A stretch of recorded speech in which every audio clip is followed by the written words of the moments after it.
भारत और चीन के बीच पूर्वी लद्दाख में पिछले साल से चल रहे विवाद के बीच अब दोनों देश के सैनिक अरुणाचल प्रदेश में आमने सामने आ गए हैं।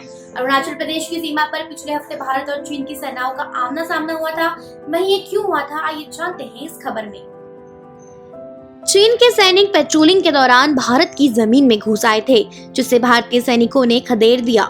इस दौरान अरुणाचल सेक्टर में एलएसी पर भारत और चीन के सैनिकों के बीच झड़प हुई, जो कुछ घंटे तक चली। रक्षा सूत्रों के मुताबिक दोनों ओर से कोई नुकसान नहीं हुआ है और कमांडर स्तर की कुछ घंटे की बातचीत के बाद स्थिति सामान्य हो गई है। सेना के सूत्रों ने बताया है कि कुछ घंटे तक फिजिकल एंगेजमेंट हुई, लेकिन तय प्रोटोकॉल के हिसाब से बातचीत कर मसले को सुलझा लिया गया।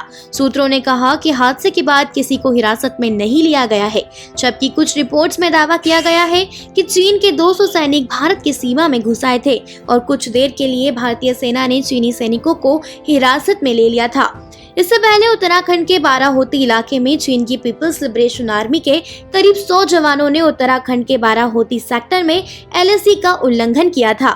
चीनी सैनिक बीते 30 अगस्त को भारतीय सीमा में घुस आए थे और कुछ घंटे बिताने के बाद इलाके में लौट गए। इलाके में भारत तिब्बत सीमा पुलिस के जवान तैनात हैं। पैंगोंग झील क्षेत्र में हिंसक झड़प के बाद पूर्वी लद्दाख में पिछले साल 5 मई को भारतीय और चीनी सेनाओं के बीच सीमा गतिरोध शुरू हो गया था। दोनों पक्षों ने धीरे धीरे हजारों सैनिकों के साथ साथ भारी हथियारों के साथ अपनी तैनाती बढ़ा दी। सैन्य और राजनयिक वार्ता की एक सीरीज के परिणाम स्वरूप दोनों पक्ष ने पिछले महीने गोगरा क्षेत्र में डिसएंगेजमेंट प्रोसेस को पूरा किया। फरवरी में दोनों पक्षों ने डिसएंगेजमेंट पर एक समझौते के अनुरूप पैंगोंग झील के उत्तरी और दक्षिणी किनारे से सैनिकों और हथियारों की वापसी पूरी की। वर्तमान में संवेदनशील क्षेत्र में एलएसी पर दोनों पक्षों के लगभग 50 से 60 हजार सैनिक तैनात हैं।